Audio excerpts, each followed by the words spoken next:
வந்திருக்கும் அனைவருக்கும் வணக்கம். நம்மளுமே ஒரு கவர்மெண்ட் ஸ்கூல் ஸ்டூடெண்ட் தானே, கவர்மெண்ட் ஸ்கூலோட அலுமினி. நம்ம வந்து இலவச திட்டங்கள் அவ்வளோ அனுபவிச்சிருக்கோம். அட்லீஸ்ட் ஒரு நன்றியாவது சொல்லலைன்னா எப்படி? ஏன்னா நான் பஸ் பாஸ்லேருந்து ஃபஸ்ட்டு கிராஜுவேட் ஸ்காலர்ஷிப்னு எல்லா கவர்மெண்ட்டோட இலவசங்களை அனுபவித்து அதில் படித்து நான் ஒரு இன்ஜினியரிங் முடித்த ஒரு ஸ்டூடெண்ட்டு. அப்படி இருக்கிறப்போ இவங்கெல்லாம் நன்றி சொல்லும்போது நான் மட்டும் ஏன் நன்றி சொல்லாமல் அங்கேயே உக்காந்துருக்கேன் அப்படின்னு சொல்லிட்டு தான் நான் இங்கே வந்தேன். ஏன்னா நான் ஒரு மிடில் கிளாஸ்னால் நகரத்தில் இருக்கிற மிடில் கிளாஸ் கிடையாது, ஊர் சைடில் இருக்கிற மிடில் கிளாஸ். ஊர் சைடில் என்ன மிடில் கிளாஸ்னால், நாங்கள் வந்து இட்லி கறியெல்லாம் வந்து ஞாயிற்றுக்கிழமை எடுக்க மாட்டோம், தீபாவளி பொங்கல் விசேஷங்களுக்கு மட்டும்தான் எடுப்போம். அந்த அளவுக்கான நாங்கள் மிடில் கிளாஸு. ஸோ இந்த இலவசங்கள்லாம் இதெல்லாம் எங்களுக்கு எவ்வளோ ஹெல்ப் ஆச்சுன்னு நான் உணர்ந்தவன். ஸோ இந்த சமயத்தில் நான் தமிழக அரசுக்கு நன்றி சொல்கிறதுக்காக இந்த ஸ்டேஜ் ஏறி இருக்கேன். அப்புறம் ஒரே ஒரு இன்சிடென்ட்ஸ், இந்த காலை உணவு திட்டத்தை பற்றி அது எப்படி வந்துச்சுன்னு ஒரு நாள் நான் முதலமைச்சர் மூலிமா கேள்விப்பட்டேன். நான் ஒரு ஸ்கூலுக்கு ஒரு விசேஷமாக போயிருந்தேன். அப்போ நான் சில பசங்களை கேட்டேன், சும்மா கேஷுவலாக கேட்டேன், சாப்பிட்டீங்களாப்பா அப்படின்னு கேட்டேன். அவங்க இல்லை சார், காலையில் அம்மா வேலைக்கு போயிட்டாங்க, நாங்கள் அங்கேருந்து வரோம், அதனால் சாப்பிட முடியல அப்படின்னு சொன்னதாக கேள்விப்பட்டேன். அடுத்த கொஞ்ச நாள்லேயே பார்த்தீங்கன்னா காலை உணவு திட்டம்னு ஒன்று ஆரம்பிச்சிட்டாங்க.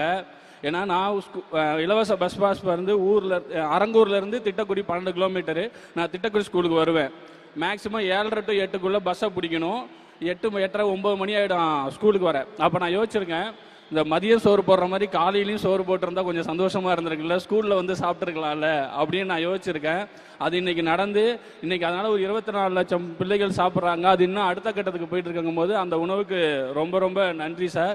அப்புறம் பெரிய பெரிய முதலாளிகளுடைய தேவைகளையும் பூர்த்தி செய்கிற நிறைய கவர்மெண்ட்டுக்கு மத்தியில் ஒரு பாமரனோட பசங்களோட குழந்தைங்களுடைய கோரிக்கைக்காக ஒரு திட்டம் நிறைவேறியிருக்கு, அதை அமல்படுத்தி இருக்கிறாங்க.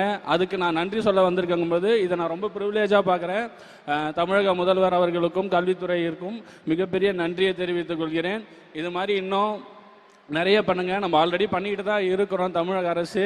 ஏன்னா முன்னாடி எப்படி இருந்தோன்னா, மக்கள் படிக்கிற எண்ணம் மட்டும் இருந்தால் போதும், நான் படிக்க வச்சிட்றேன் அப்படின்னு இருந்துச்சு. இப்போ அது பத்தாது, உனக்கு நான் படிக்கிறதுக்கு எண்ணத்தையே உருவாக்குவேன் அப்படின்னு சொல்லி நம்ம பண்ணிக்கிட்டு இருக்கிறாங்க. இது மிகப்பெரிய இது. கல்விக்காக எப்பவுமே நம்ம முன்னாடி நிற்கணும். சொல்லுவாங்க, சச்சின் டெண்டுல்கர் படித்தாரா, இளையராஜா படித்தாரா, இல்லை ரஹ்மான் படித்தாரான்னு நிறைய பேர் சொல்லுவாங்க. நம்பாதீங்க, அப்படி ஜெயித்தவங்க 100 பேர் தான். படித்ததுனால ஜெயித்தவங்க தான் இங்கே அவ்வளோ பேர் இருக்கும்.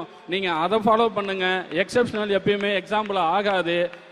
முதல்வர் அந்த ஏவியில் சொன்னது தான், படிங்க படிங்க படிங்க.